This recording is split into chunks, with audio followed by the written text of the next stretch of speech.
you're not losing your sales call on the pitch, but it's in the first 3 minutes of your call. As a coach, you should have a 40% conversion rate on your sales calls. If you don't have that, you need to fix it. And the problem is people have no idea how to fix it because literally 9 coaches out of 10 destroy their sales call in the first 3 minutes of that call, not by the middle or the end.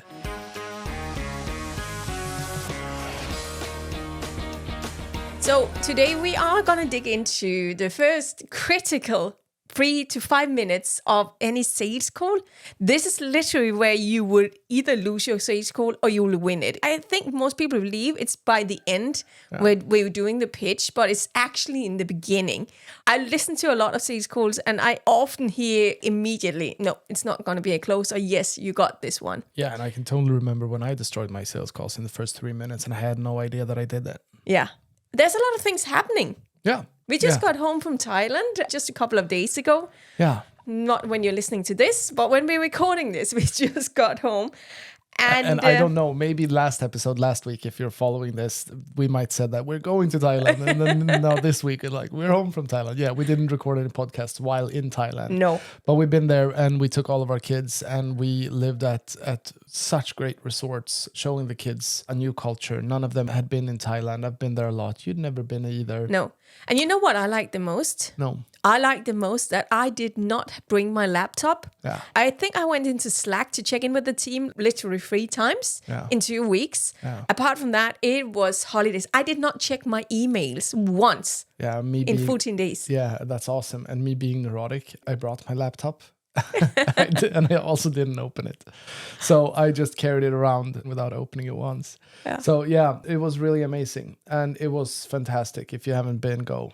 Absolutely. And this weekend is also a little bit special because this weekend, I don't think most people know, we actually started in different niches today for the last 4 years. Yeah. 5 years, 4.5 years. We've been helping coaches building their businesses, but we started another place. I know most business coaches start as business coaches because they're educated business coaches, but we have a long history before we became business coaches. We've been running a lot of different businesses, but even in the coaching space, we started helping people with their finances. Yeah. And right before we shifted niche into helping coaches, we help people building up passive income streams and their personal finances, build economical freedom. Yeah, and based on that, you wrote a book. And that book is really cool. It's called A Little Guide to Passive Income. It's written in Danish and it's released in Danish. And you are spending this weekend, when we're recording this, at a book fair, representing your book as an author. And that's really cool. And you get to meet a lot of people and you get to have a lot of fun. What would you say is the thing that benefits us today by you being there? I think what benefits me or benefits us a lot is we still had people following us from back in those days. Yeah. And I had someone coming up. I've not been there. I was there 2 hours the other day and I'm going to be there a little bit today.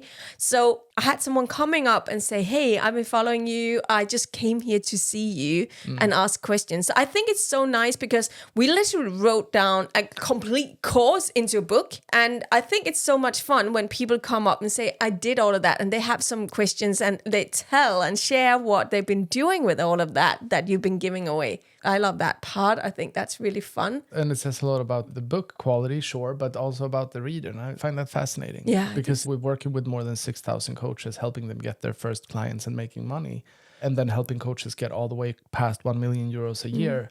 It's very rare to buy something cheap and then capitalize on it or actually make something out of it. So that's really cool. And you've seen that every year. You're invited every year to this book fair, which means that you get to acknowledge this. And last year, every book that the publisher had brought, they got sold out very, very fast. So, of course, it's also a passive income stream for us. It is. Well, as long as you don't have to be at book fairs. Well, I've been at book fairs 4 hours in the last 5 years. Yeah, so it's fine. It's fine. I would say it's very close to being passive. But let's talk about sales calls. Let's talk about sales calls. And it's such an important thing because in order for you to be able to learn everything you need to learn, up to 30,000 euros a month, you need to have sales calls installed. After that, you can start to work on more funnels and you can start getting leads differently and you can start to do more things to make it simpler and more efficient so that you can scale. But below 30,000 euros a month, there is a learning curve of how to understand your avatar and your clients. But before you even get there, you need to understand, how do I facilitate a sales call? Yeah. And you need to do that in a way that it's non-salesy, non-sleazy. It needs to make sure that it's a good quality call, no matter if they buy or not. Yeah. But it needs to be very, very, very clear that the intention is to buy. We're going to talk about the biggest mistake that most people do that doesn't come up to that conversion rate of 40%. Because as a coach, you should have a conversion rate of 40% on your sales calls. And I'm even going to say a little bit about that because 40% is not high. It's actually low. I would say as an experienced owner of your business, you should be more between 60 to 80%. Yeah. But 40% is the first, if you're a new coach, that's our first KPI we want to hit, getting 40%. Because of course, if you imagine when you're selling your course, if you have a conversion rate of 10%, that means you need to have 10 sales calls to get one client. Yeah. When you got 40% conversion rate, well, every time you have 10 sales calls, you get 4 clients. And for most people, selling an offer for 2,000 to 2,500, that's a 10K month just closing 4 clients, which means like 10 sales calls in a month. It sounds easier than 40 sales calls in a month. And if you're listening to this and you're like, no, 4 clients isn't 10K a month, because how can you do that? It's because your price is too low. Yeah. And we do have another episode in the podcast series that is about setting your prices for your coaching business as well. So make sure that you have a decent price point. Yeah. Watch that episode. So especially if you're an early stage coach, you need to practice your sales calls because that's going to mean how much you're going to work to get your clients. Yeah. For those who are a little bit more experienced, if you're doing well with your coaching business and 4 clients doesn't equal 10K, it means that there is a lot of potential in your coaching business. You can literally turn up the volume and do this so much more efficiently, and you can 3x, 4x, maybe 5x your business in a couple of months, which is a really cool opportunity. But let's talk about the sales call, because we said in the beginning, most sales calls are destroyed in the first 3 minutes. And let's talk about the problems first about the sales calls in general. What are the symptoms that we are going to experience if the call started in the wrong way? And this is the cheeky part, because we meet a lot with our clients and give a lot of feedback on sales calls, and we train them a lot in sales because it's such a huge part. We have different levels of programs for different levels of coaching. And I would like to say that it shouldn't be a big part. It should be the thing that happens, that it's a very small part of the business. But if the marketing is wrong, then the sales calls gets harder. Yeah. And if the sales identity is off, then the sales calls gets unreasonably hard. Yeah. So we need to make sure that we are good with ourselves in sales, and we need to make sure that we have good marketing. If we have that, then sales are easy. And 40% conversion rate is like the bare minimum of what you need to have in order to have a healthy coaching business. Absolutely. No, but the problem is that most people just assume that when they lose the pitch, it's something about the pitching or the presenting, the price point, or the objection handling skills. And 9 out of 10 times when we go through it, it's actually lost way sooner. Yeah. It's in the beginning. It's the first 3 minutes. And most people, they believe it's about the end. They don't put so much attention to the beginning, but a strong beginning is a successful end. Yeah, I find it quite logical. Yeah. Like, so what was their objection to why they didn't buy? Then we're looking for the conversation that was about why they didn't buy. Why they didn't buy. And then the reasons. So it could be money, it could be partner, it could be I need to think about it, send me more information. Yeah. It could be literally whatever. Yeah. What we rarely realize is that if they were more prepared to have that conversation based on the earlier part of the sales call, then you would have a wildly different result. And the thing is, 90% of your objection handling is throughout the call. It's not at the back end of the call. It's not when they tell you, this is the reason why I can't buy, because that's not the reason anyway. No, exactly. And I think we have some other episodes about that. So we're going to dig into the beginning of the call. But this is crucial to understand. You don't objection handle at the end. Yeah, you objection handle whatever you did not fix before. Yeah. But your closing rate is so much higher if you fix it earlier in the call. Before you even talk about the offer. Exactly. Because the real problem is we can actually narrow it down to 3 different things, I believe. I think the first one is you have no control. Yeah. No call control. It becomes a dialogue between 2 people, but you are not controlling the call. If you're not controlling the call, the other person will. Yeah. So that's the first thing. The second thing is there's a very unclear structure. If you're not following a clear structure, again, you will miss out on key elements in handling, in key elements in building up the trust in you as a coach. And then we have the last one. And I think the last one is more when you are a little bit more early stage. And that's the rapport overkill. When you are working a little too hard on your rapport and you become more of a friend than the authority that they're willing to put in money to. And you could do that in a coin flip on that, because it could obviously be the reverse as well. Yeah. That you come across too arrogant and too not interested or invested enough. Yeah. So it could be either one of those. Either you suck up to them and they feel like, oh, I wish I had a good cup of tea to this call. And the other one could be like, hey, I feel that you're kind of rude. And then structure 100%. And the first one being who's leading the conversation and where are you heading towards? Yeah. So there will be the short advice for any sales call is don't wing it. Just don't wing it. And if you feel that you have a structure that works and you feel that structure is literally inside your nervous system so that it happens pretty naturally, then make sure that you are following a short list of different milestones throughout the call that you literally can be like, yep, check. Because structure is the difference between hard and easy. Yeah. And just because you know your framework well doesn't mean you should work without it. It just means that you can simplify it. Yeah. And I think a lot of people start winging it, especially when they get a little overconfident, especially when someone is reaching out to them or someone has been referred by someone else. They believe they're already hot, they're already interested. And then they start winging it instead of keeping to the structure. Yeah. And they unsell themselves. Yeah, presuming the sales is just as lethal as it sometimes can be effective. Presuming a sale can be done effectively as well in terms of pitching and doing objection handling. But when it comes to you presuming the sale before the call, before you've collected any data or any indications of their interest and what they're into, you're going to ruin it 100% of the time. You need to come to the call prepared to serve. And you do not know what they need until they've told you. Yeah. If you're not having control over the call, what you normally hear at the back end of a call is, I just need to think about it. Yeah. That is the number one giveaway that you did not have control, especially when you're having a call with someone where it's so clearly they need you, but where you can hear. You can hear they need me. Fit. It's a perfect fit. They need you, but still they get you. I just need to think about it. There was something that you were not in control with. Whenever two people meet each other, the one person that is more assertive, have a bigger conviction about what they believe is the right thing, will always influence the other. Yeah. So if you do not have the control, if you're not certain about what structure you want, wherever you're taking this person has another strict structure, and that it probably is a structure to go on a call, listen, already knowing I'm not open to buying, and ghosting afterwards. Yeah, well, even bigger than that.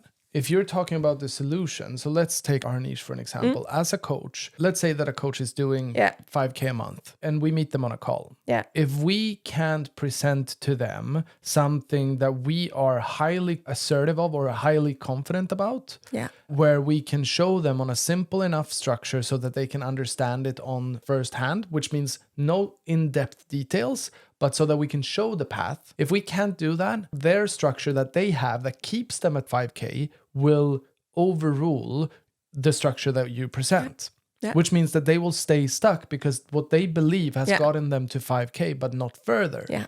Which means that to get further than 5K, they need to be influenced by something that adds to what they're already doing. Yeah. And that's where we come in. So when you're listening in a sales call, and this is not in the first 3 minutes, but when you are tuned into the sales calls, you need to understand what is it that this person believes that holds them from taking the next step. And what is the structure that they need that would help them to get beyond the point of where they're currently at. Yeah. Then we can start to have a real conversation about what would life look like if we did this for 3 months, 6 months.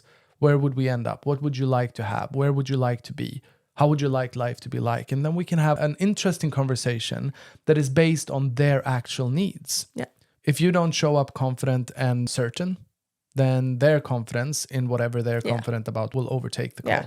And if you don't have a system for selling, you're going to follow and hope that their system for buying will help you out. Yeah. But it probably won't. No.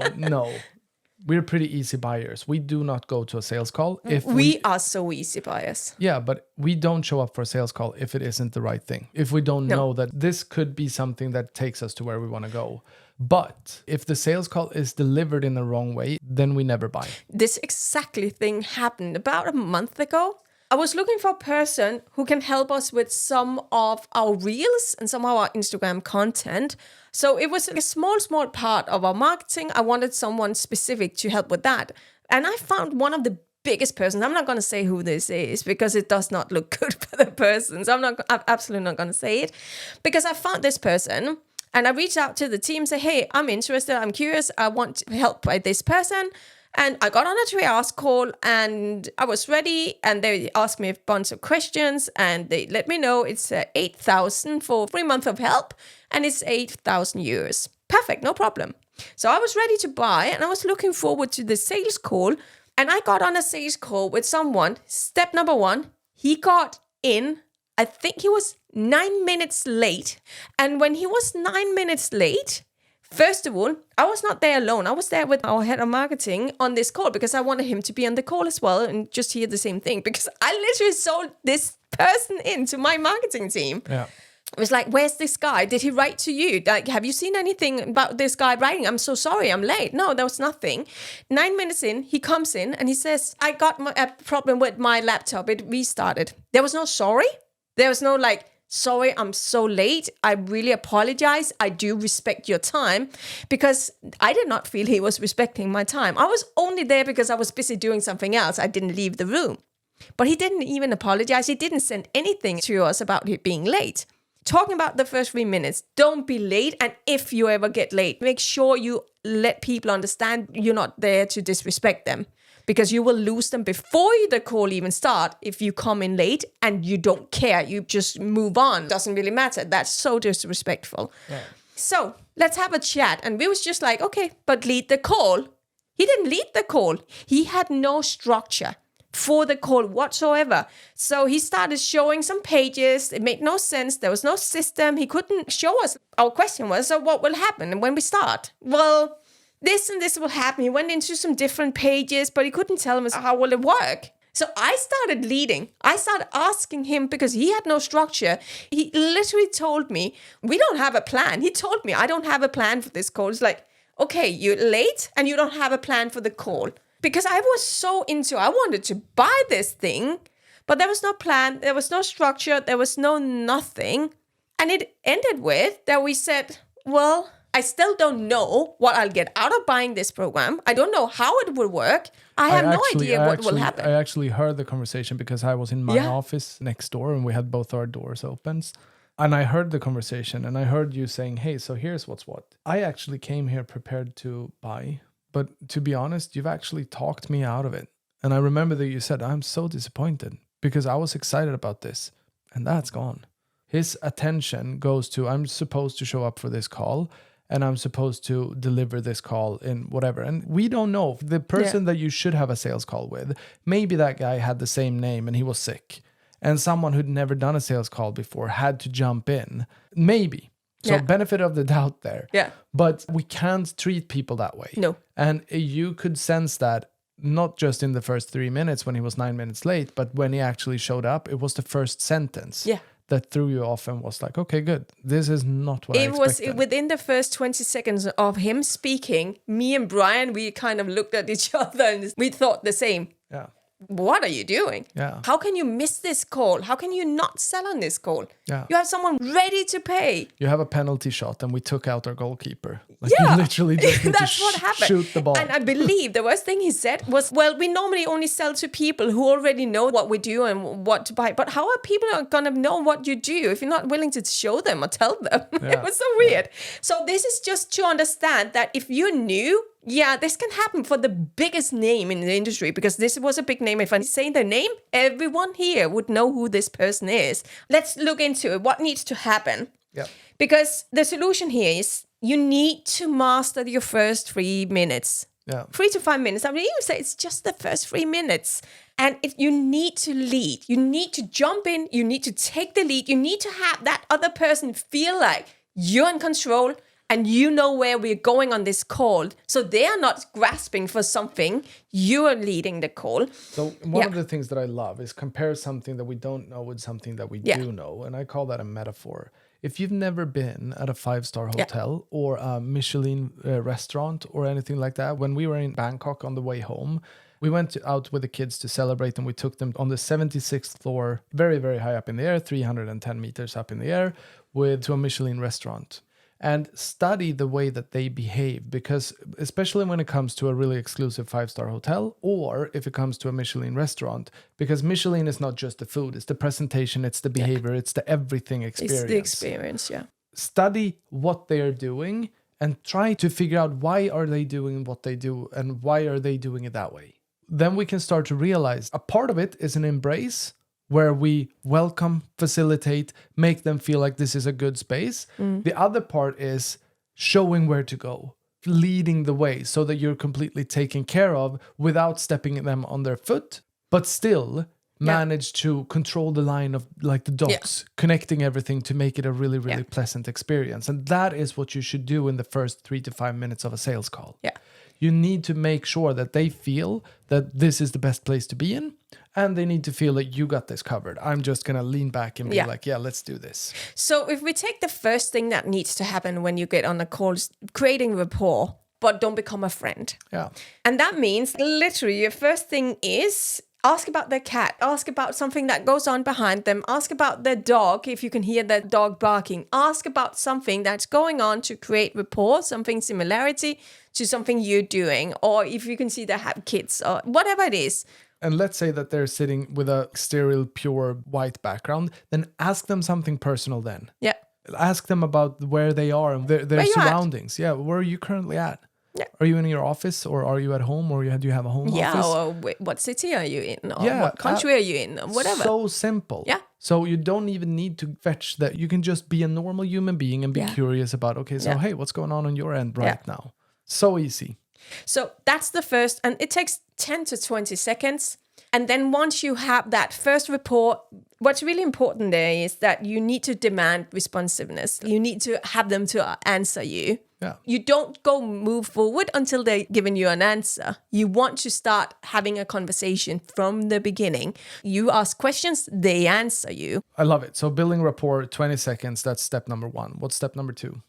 Coming up with the agenda for the call. Show them that there is a clear script, there's a clear plan for this call. Yeah. What will happen? Let them know what will happen here.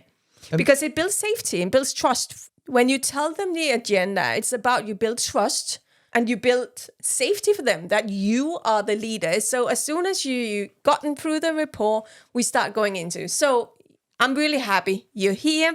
Let me just go through what will happen on this call. Or you can start by saying, so on this call, we have 45 minutes together, framing the length of the call. This is my plan for the call. This is what will happen. And you go through what's your phases. The first thing I'm going to do is I'm going to ask you a few questions to understand, figure out where you are regarding niche you're working with, where you are right now.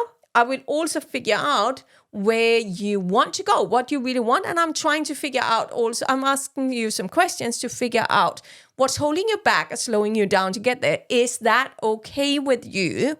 Asking for permission. So now step 1, I'm getting permission to ask the questions that I'm going to ask. So 2 things are happening while doing that. Number 1, frame control. You're setting the structure, you're leading the conversation, which means that you control the frame, which is what you need to do because they've come to your call. It's not the other way around. So number 1, frame control. The other thing that happens is that they feel led and they also feel informed. They feel respected, which means that we've set up a good frame to be able to have a decent conversation because they get to accept that, sounds great. Let's do it. And then I want to tie it to something that is really a big benefit for them. So at the end of this call, once I understand more about you and your niche you work with, we'll be able to create a plan for you to get to reach your goals. At this point, at the end of this call, you'll have more clarity on how to get there. And if, and only if, I believe we can help you there, then we could have another dialogue about what it would look like, making sure you're creating that plan to get you the result. After I let them know, I got the permission for them to ask the questions. I let them know. Really good. So by the end of this call, when I understand what you need, if I believe, and only if I believe I can help you or we can help you, then we can talk about what it would look like to help you to get that result. Is that okay with you? Yeah. And they'll say yes. Now, at this point, what I'm doing is I'm actually just taking away all of the fear of being sold to, because I just told them only if I believe I can help you, I will present you what that would look like. Which means now they'll be more open to answer the questions I'm coming with, because they'll not be defensive, or they'll not be in a bias resistance mode, because they'll be open to it. But I also do the other thing. Most people coming into a sales call feel like, oh, they are going to question me, or that person will question me or ask me questions and judge if they want me, if I'm good enough. But what I just did is I turned the table around. I said, if I believe I can help you, then we can have a talk about that. Which means I'm letting them know, you know what, I'm questioning you here. I need to know if I believe you're a right fit for me, not just you deciding if I'm a right fit for you. Yeah. I'm taking them to want to fit into what I'm doing. Yeah. And it's such a crucial part, because it's disarming the potential hostility in the call. Yes. It takes away the tension. Yeah. So here's the thing where we come from. We are never going to convince someone to buy our stuff. It's a decision. It's a principle. We want clients who wants to be there. Yeah, because it builds much healthier business. Yeah. It's just as simple as that. Our strongest recommendations is that you shouldn't convince people either. Yeah. There is in the sales industry, especially with young guys, especially if they live in Dubai, whatever, there is something where there is a status kind of thing that I could sell to anyone, even if they don't want to, I could sell to them. The only thing that it means is I care about what I have. I don't care about the other person. If you care about the other person, try a relationship that goes beyond your business. Friend relationship, romantic relationship, relationship to your family, whatever. Yeah. You need to give in order to get. Yeah. And coming from that standpoint and setting up the call exactly the way that you described allows the tension to go away, which means that the call can open up and we can have a real conversation about, so what is your need? What's life like right now? Where do you want to go? Yeah. What's a problem? And then we listen. With our knowledge and what we know, we can pinpoint few different things that allows them to open up new, can you think that way? Oh, can you see it that way? Okay, cool. So that we can help them see what's in their blind spots. Because the moment they realize that we have all the answers, they have a really easy time saying, yep, I don't just want to be with you, I need to be with you. Because I can hear that you know what I need to know. And by the way, I just want to say, if you want the exact script, what to say, we'll put it down here. Yeah, the ultimate sales framework, the complete framework for your sales calls. And it's only €1,000. Go buy it. No, it's for free, and you can download it down below. So go and get it. So go and grab that. Sorry. No worries. That's a very important thing, because now what we've done is we finished the agenda. We have a clear agenda. We got the micro commands embedded into it, asking a lot of permission and getting the commitments, micro commitments to, yes, I'm okay with that. Yeah. Those are very important that we do this at this point. Now we can go to the third part and the last part of the beginning. So number 1, rapport. Number 2, agenda. And now number 3. Number 3 is the decision question. We want them to snap out of, I'm just gathering information, into being honest with, why am I here? What do I want to get? Because we want to take them out of that step. And the best question I know to get there, and the first question I always ask anyone on a sales call after I get through this first part is, so let me know, why us? Why now? Why are we here? Because I want to know, where are they in the beginning? Why did they book this call? Why did you? And why did you come here? Why did you book it with me? I don't want to know where they're coming from, what they're looking for. And it's so much better that they tell me up in the front what's on top of their mind, so I can grab that one and work with that. So you can discover more about their actual intention. Because if you need to start the conversation without that, you need to guess. And guess what's going to happen if you guess. You're always going to guess wrong. Yeah. Because you don't know. Yeah. And it's such an easy question. And when we say it, it might make sense. But it's so easy to miss if you don't actually think about it, because you're so much into, okay, I'm going to serve, I'm going to help this person, I'm going to discover. And you know that you have the capability of doing so, which means that you might take too much control and start talking about something that makes you lose them. Instead, let them and then go past the surface. go into what's really real about this. Because what you're looking for is this a fit? Is this person really looking for help? Is this person looking for something I actually do? Yeah. Doesn't make any sense for us to continue a conversation, because if this person would go on a sales call with me and in the beginning say, well, I'm just curious, I don't know if I want to do this, or there's not really anything, I was just curious, but there's not really any problem. Okay, then it's easy for me to just lean back and say, so why does it make any sense? We're wasting time having this chat. Because then at this point, they will either say, no, it doesn't. Okay, then let's cut it off here. There's no reason for us to speak if there's nothing you need. And you'll be surprised how much that comes up by that question, because you actually ask them for their intention.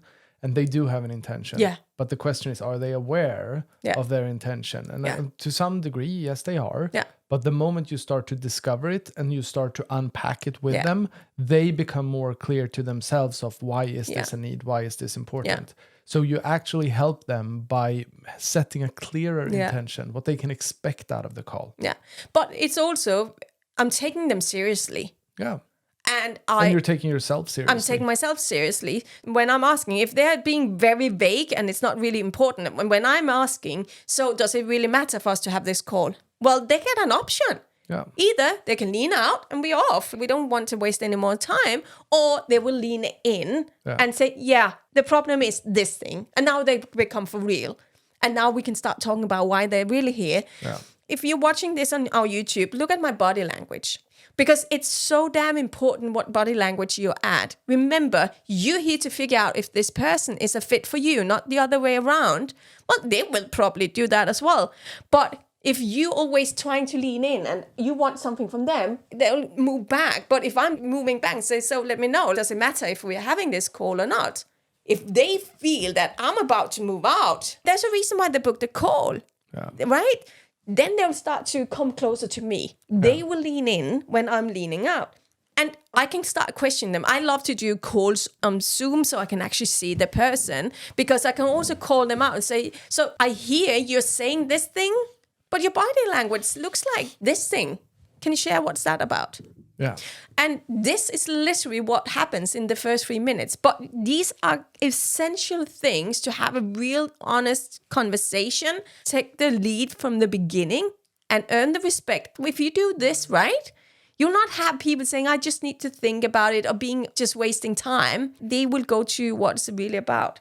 And we don't need to stress how important that is. No. Like, this call is for them, but your time is still important, and you need to value them as much as you value yourself to discover the right thing about why are we here. And then when you've set it up this far, we have more episodes about how to facilitate calls. We have more episodes in this podcast about how to handle objections and how to meet them. But like you said, then it's about discovering what's standing in their way in order to get there. You'll hear all of the objections in the call before you even talk about your program, which means that you can add perspective to it without doing it in the light of you trying to pitch to them.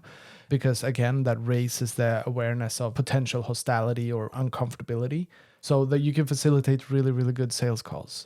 The moment you get them as a client, you're going to help them more than anyone else could, if you're the right coach for them, and you should be the right coach for them. And that's a decision that you need to make. If you love this episode, make sure that you like and subscribe for future episodes. Don't forget to go down below and download the Ultimate Sales Framework. It's helped more than 6,000 coaches to get clients. So it can easily help you as well, no matter if you're new or been in the game for a while. See you next week. See you next week. Bye, guys.